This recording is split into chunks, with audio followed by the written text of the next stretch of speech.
welcome back to our kitchen. I'm Libby, this is Ridge.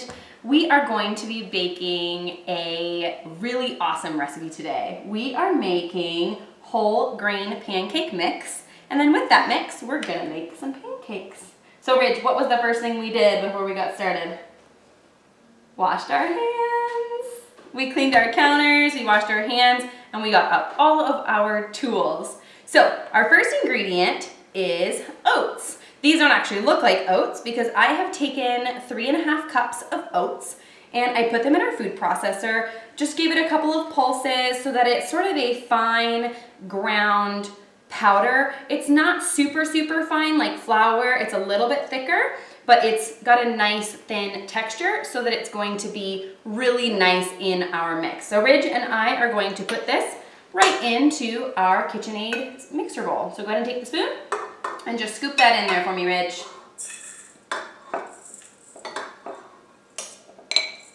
Very nice. Get all of that good stuff. It smells really good too. It smells good too? Yeah, it smells like oats, huh? That's good. Like oatmeal. Like oatmeal.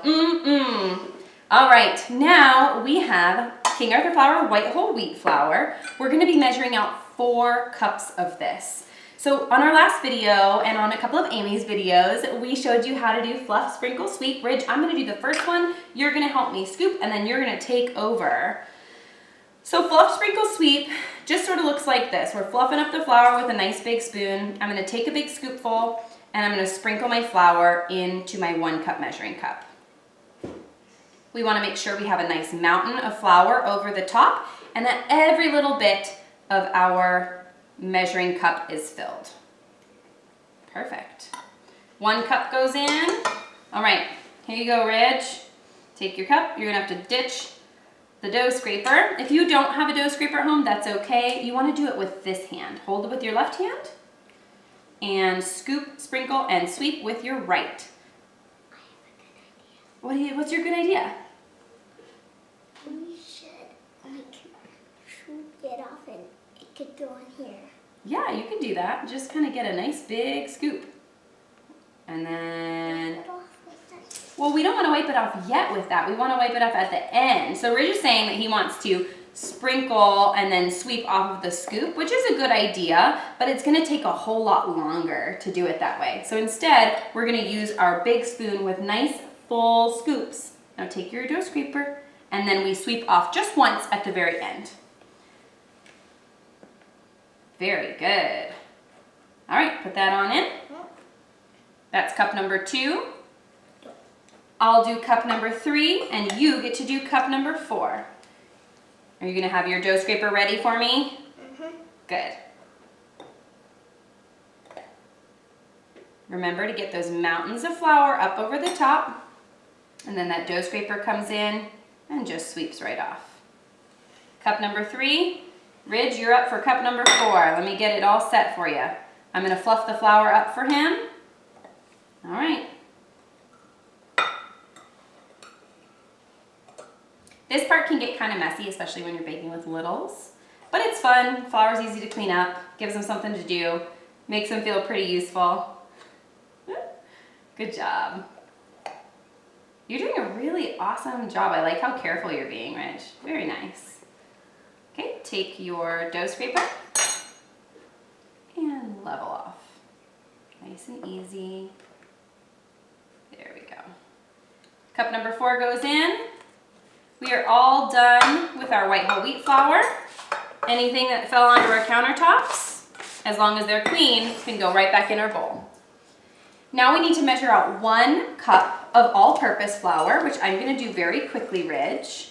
And then you get to measure out the rest of the flours. Actually, the rest of the ingredients. No more flours going in here. Okay, so we've got our 1 cup of all-purpose flour in the mix.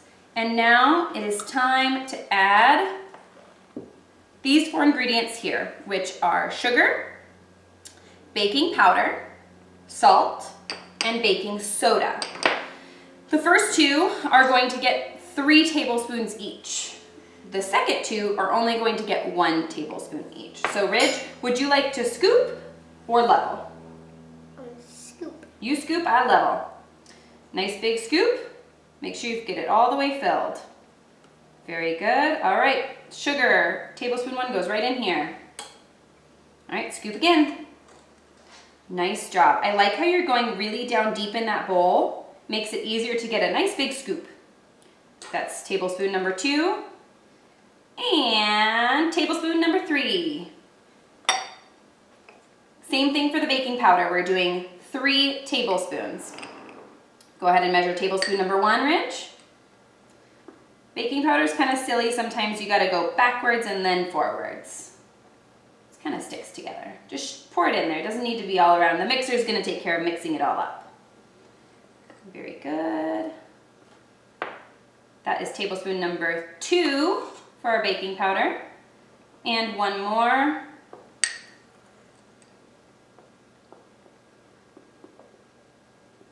Tablespoon number 3. Now we're going to add 1 tablespoon of salt.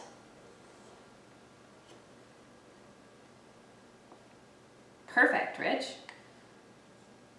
It's okay. And 1 tablespoon of baking soda. Now our mixer is going to do most of the work here. Go ahead and add that in for me. What we need to do now is attach our paddle to our mixer. So mine just goes in like this. We're going to start on the lowest setting. So I'm going to just do my stir setting. And I'm going to turn it off so that you can hear me. We'll turn it on for just a moment when we add in our oil, which is the main purpose of having the mixer.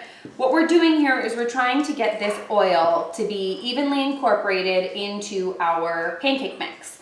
And we need to do that in a way that makes it so that it combines really evenly. And the mixer is the easiest way to do that. So the goal here is going to be, I'm going to have Ridge pour this in very, very slowly, okay?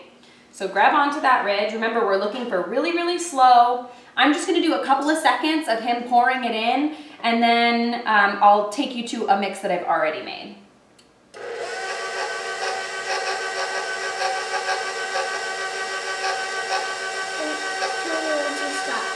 You can keep going.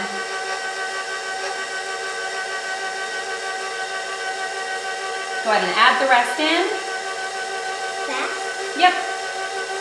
Ridge asked me if he could add it in fast, and I said, yep, go ahead. Perfect. So I'm going to take this off, and I want to show you what this is looking like now that we did it really quickly. It kind of looks like a mess, but don't worry if you happen to turn out this way. You can just keep your mixer going for 5 or 10 minutes, and it's going to incorporate all of that oil into your baking mix, into your pancakes, and it's going to end up looking something a little bit more like this. So this, to me, looks a lot like kinetic sand, which is kind of fun. It's really fun to work with. And this is the ideal for what your baking pancake mix needs to look like. So we're gonna put it in a separate container just so that we can measure it a little bit easier, but you wanna store it in a container like this. If you're storing it on your just pantry shelves, it can store for about 2 weeks. If you're storing it in your freezer or your refrigerator, it can pretty much go indefinitely. You just wanna make sure that you're putting it someplace that is not gonna be too warm because that oil can go rancid in there. So we're gonna take a whole new set of tools in order to make our pancakes. I've got another little bowl here. I've got a couple of different ingredients as well. I've got an egg.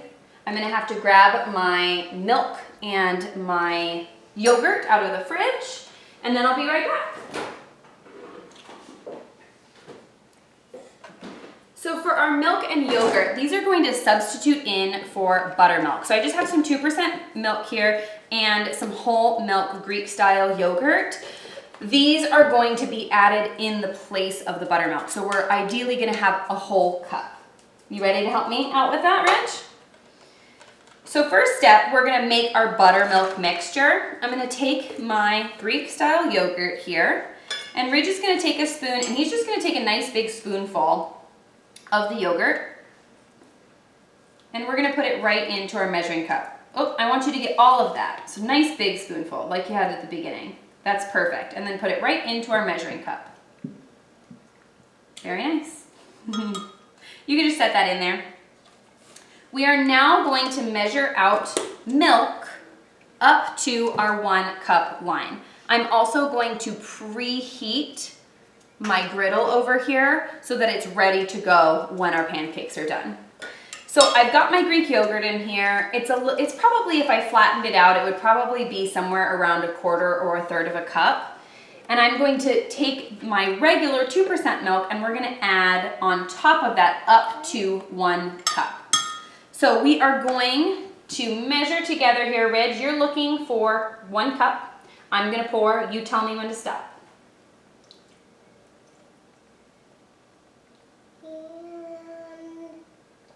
Stop. Very nice. Little kids are the best at helping with that because that level of that 1 cup is right at their eye level. Okay, this can just sit off to the side. We don't need it yet. You can have your littles give it a couple of stirs if you want. So I'm gonna have Ridge do that while I measure out 1 cup of our whole grain pancake mix. I'm just going to scoop it this time, kind of shake it all in there, and then I'm gonna level it off. This is going into my bowl. I'm also going to add in my single egg. And then Ridge is going to pour in my buttermilk right in here. I'll take that, thank you. Go ahead and pour the buttermilk right in. It's gonna look a little bit chunky, that's okay. We're gonna whisk it all together and it's gonna look fabulous. Yep, you can stir. Now this is going to be a very thin, runny batter at first, and that's okay. It's gonna sit for about 20 minutes before you're actually going to make your pancakes. So I have actually made another recipe that is right over here, and this is what we're gonna use today to actually make our pancakes. I have a griddle set up. If you don't have a griddle at home, that is okay. You can use your cooktop, whatever you normally use. Depending on the tool that you use to cook your pancakes, you're gonna wanna grease the top. Mine is a non-stick griddle, so I'm actually don't need to grease mine. Mine does really, really well without any greasing. So I am going to make the first pancake. Ridge is going to take over from there. One thing when you're doing pancakes with kids, you want to make them little. In some of our previous practice attempts, we made really big pancakes and they were really difficult for Ridge to flip. So we're going to give it a go with a smaller pancake today. So I've got my 1/2 cup measuring cup and I'm actually going to use this to make 2 pancakes. So I'm going to do the first one and then right next to it, I'm going to do the second one. And if it's a little bit too small, you can just add a little bit more on top. At this point, you could add in some things. Ridge picked to add in chocolate chips, so I'm gonna let him add them into 1 pancake. You can add them right here, buddy. And then this pancake will be mine, and I'm just gonna have mine with maple syrup. Go ahead and sprinkle those right on top. Just watch your hands because it's really hot. Very nice. Good job. You don't have to do all of it, just do a couple more. Who doesn't like a really chocolatey pancake though? That's perfect. All right, so what we're looking for in our pancakes, we're looking for edges that are nice and dry. We want to see bubbles that are starting to come up and pop. And we want, especially when we're adding in mix-ins, we want to see that those chocolate chips have started melting. Thank you, Ridge. I'm gonna get a plate ready and we've got our spatula. I'm gonna do the first one and then you're gonna take over. We're not gonna pat them in quite yet because if we pat them right now, we're going to get a whole bunch of pancake mix all over the back of our spatula and then we're gonna be eating raw pancake mix and nobody wants that. So I'm gonna do this one over here, which is almost ready. And then Ridge, you're gonna do this one for me, okay? So I'm gonna flip this one really far over so that he's got lots of space. And what we're gonna do is we're gonna kind of go under here, and I like to just give my pancakes a little check. I think that one could go right about now. Oops, it's sticking. Whoopsies. That's okay. See, it wasn't quite ready. I went a little bit too fast, but this one is ready. So we'll have Ridge give it a try. I gotta move this one out of the way for him. So I'm gonna go fast, flip it out of the way. It survived. All right, Ridge, ready? We're gonna go together. So grab that pancake, and remember, we're flipping over this way. Ready, 1, 2, 3. Beautiful, very good. You made a better pancake than Mommy did. I think I need to redeem myself on this pancake. So we're gonna do one more. This time I'm gonna make a full one, the normal size, not the kid size, the mommy size. And I'm gonna pour about half a cup of my batter on here. Remember, it's not necessarily about how they look, it's more about how they taste. Ridge is 5 years old, and he loves to bake with me. He's baked with me on a couple of videos that you may have seen already, but he also does my regular Bake for Good Kids recipe, which is sort of a whole wheat recipe mixed with all-purpose flour, and he's done that both in his class a couple of times, and also, he's done that just here at home. All right, back on your stool. I gotta flip a pancake, maybe. This one's probably about done. You want to flip it over just to check. You're looking for nice golden edges, something a little bit crispy, and you don't want it to be squishy in the middle. That means that it's raw, and nobody wants to eat a raw pancake. And then this big one over here, we're getting to the point where it is almost ready. I'm not seeing bubbles popping in the middle yet, so I need to see those bubbles sort of coming up in the middle and popping and then leaving a little bit of a hole. That's how I know that it's completely cooked on the underside. It's gonna leave that little bit of a hole and my edges are nice and dry. If you want perfect pancakes and you have an English muffin ring, you can absolutely use that. That'll make a really nice, beautiful pancake every time. I love the look of home-style pancakes. I like them to look a little bit more rough around the edges, so I don't bother with that, but whatever you want to do. Okay, here we go, Ridge. I'm going to try to redeem myself on my pancake flipping. There we go, a beautiful pancake. Thank you guys so much for baking with us today. I hope you had fun, and I hope you enjoyed this recipe and make it with your family. Ridge, say bye.